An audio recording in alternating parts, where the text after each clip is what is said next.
Let's tell you now that sexual harassment in the workplace is once again coming under the microscope. Although there have not been widespread reports of such cases locally, the authorities are still keeping a close eye on the issue, since it is believed many cases are being swept under the carpet. Women most times find themselves as victims of sexual harassment in the workplace.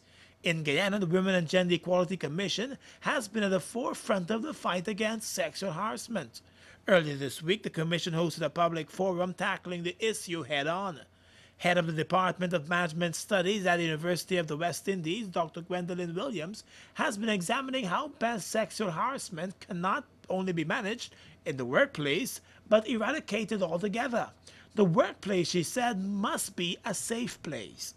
We need to enter the workplace as a safe space, a space of wellness, a space that allows us to be happy to spend some 8-10 hours, sometimes more, in that workspace. And that there should be no threat whatsoever to all aspects of our mind, body, and spirit.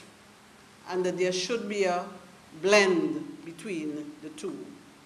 But in the Caribbean, there must also be some understanding of human behavior, and as such a closer examination of what really constitutes sexual harassment.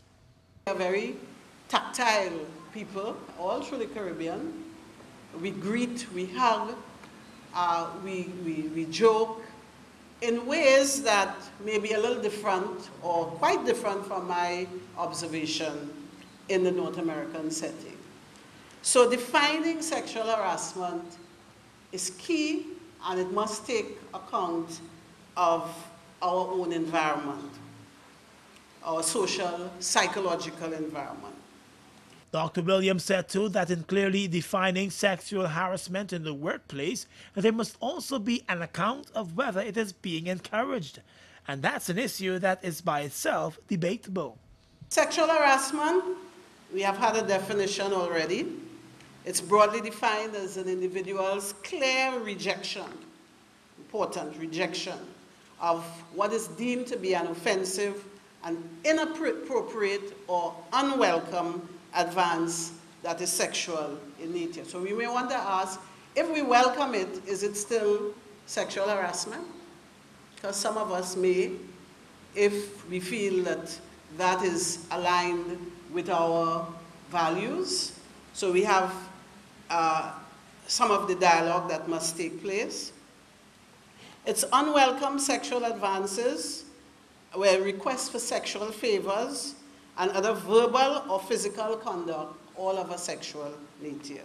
So the Women and Gender Equality Commission has been looking at ways to ensure the empowerment of women in society. And the Commission remains open to dealing with the many issues that may be affecting women in the workplace.